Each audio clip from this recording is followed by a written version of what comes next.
You gotta understand, when you pitch a brand, it's not about you. It just is not. It's about the brand and what you can provide to the brand.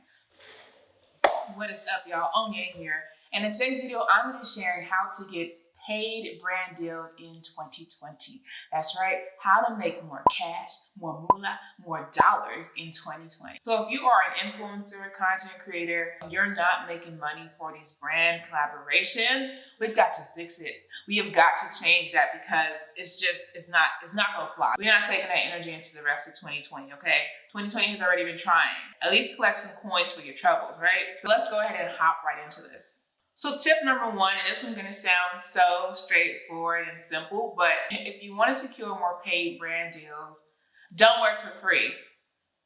I know it sounds like self-explanatory, but there are so many people today in 2020 still creating content, still posting on their social platform for $0. Zilch, nada. Now that may be okay for some of you guys, but if you want to get paid for your collaborations, for your brand deals, stop accepting free product. Stop doing it for free. If you're working for free, you're not getting paid. Now this may require you to walk away from a few brand deals because some brands aren't willing to pay. It's okay. That is not the brand you want to work with. You got to think about how much time, energy, and sometimes money goes into creating content. Put a value. What's going on with my throat? Come on. Let me get some water. Much better. Put a value on all of those things. Literally sit down and look at your equipment. How much did you spend on your equipment? How long does it take you to record a video or to capture a photo? How long does it take to edit? Consider all of those things. Like, your time is valuable and it's worth money. So stop doing all of that work for free. Tip number two, get all of your affairs in order. Pitching to a brand is like inviting them into your home, and your home is your social media platform. If it's untidy, if things are all over the place, it doesn't look good, guess what? They're gonna take a look and they're gonna leave immediately, right? So you wanna make sure that your page looks good. And by that, I mean your bio is optimized. It tells these brands exactly what you have to offer. Let's look at mine, for example. So I'm gonna pull up mine so we can kind of see. So here.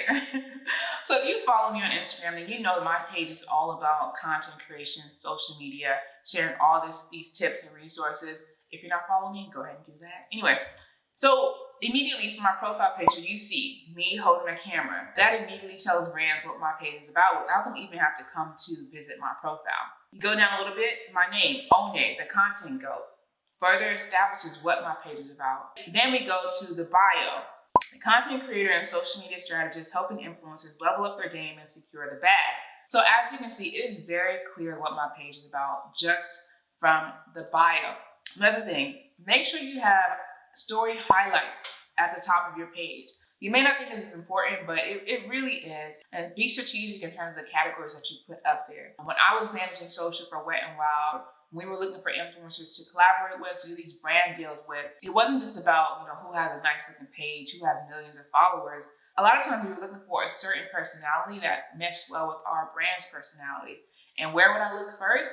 I would look at stories. And so you can use these highlights as a way to, show a brand your personality and what you're all about. Definitely use that area wisely. Now, if you scroll down my feed, you see that I have a pretty strong visual aesthetic. I post pretty consistently, and no matter where you scroll, you're gonna see a camera, you're gonna see a tip somewhere, and that speaks to what my page is about. I would even go as far as to archive or delete any posts that are super low performing or just kind of off brand for you. You want to make your page look as good as possible when these brands come and look at your page. The next tip, you want to build up an active audience or an active tribe. And I say active because it's not enough to have a ton of followers if only 2 of them are active on your page. Those are just seat fillers, really. Brands are open to paying influencers that have a thriving audience. They're engaging with their content. They're showing up in their stories. They're even clicking the links to purchase whatever product they recommend. That is something that's going to stand out to a brand. If you can go in and say, I only have 5,000 followers, but they are super active. My engagement is at 5%, which is well above the industry standard. They're always clicking my links. Like, that will appeal more to a brand than would somebody going and saying, I have 1 million followers, but they don't really click my links. Tip number 3, you want to niche down, right? I talk about this all the time, so I won't spend too much time on it in this video, but niching down helps you grab the attention of the brand, and it also makes you more likely to get a paid brand deal because your brand is so hyper-focused. And because it's so hyper-focused, your audience is probably super engaged or super interested in that topic. As an example, if you are an influencer that shares corporate work looks and you want to collab with a brand that sells corporate attire, they're going to be more willing to pay you to gain access to your audience than they would an influencer that talks about cars or everything under the sun. Because you're so hyper-focused, your audience is very narrowed down, it's very specific, and they know that by paying you, by collaborating with you, they're tapping into an audience that is interested in their product. Prove your value. You gotta understand, when you pitch a brand, it's not about you. It just is not. It's about the brand and what you can provide to the brand. So if you're pitching and saying, hey, I wanna work with you, I have such and such number of followers, send me product and pay me. They're gonna be like, why? What's so great about your audience? Why should we pay you what you're asking for? What are we getting in return? What is our ROI? And I think that's a major issue within the influencer marketing world. A lot of people are asking for money, but they don't have the receipts. They can't back up what they're asking for. So you gotta make sure that you're proving your value when you're pitching to these brands.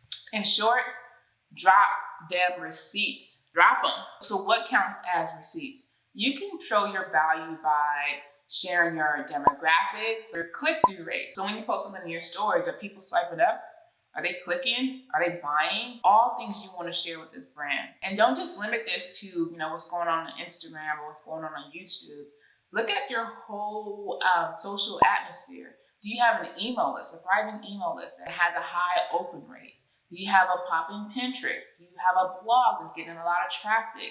Look at everything and make sure that when you pitch these brands and you're asking for money, keep them in mind. What are they getting out of this collaboration? Last and final tip, if you're trying to secure paid brand deals this year, you want to pitch to brands that are aligned with your own brand or your own social media pages.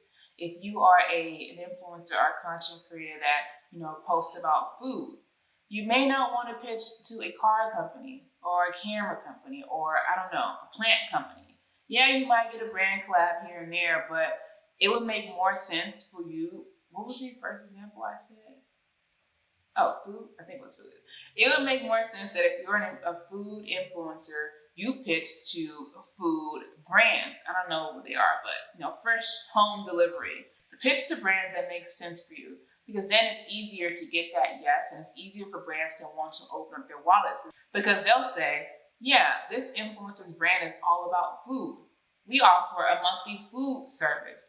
This makes sense. And we would even pay her for this brand collab because chances are her audience is very much interested in food. I mean, they're following her, right? And she's a food influencer.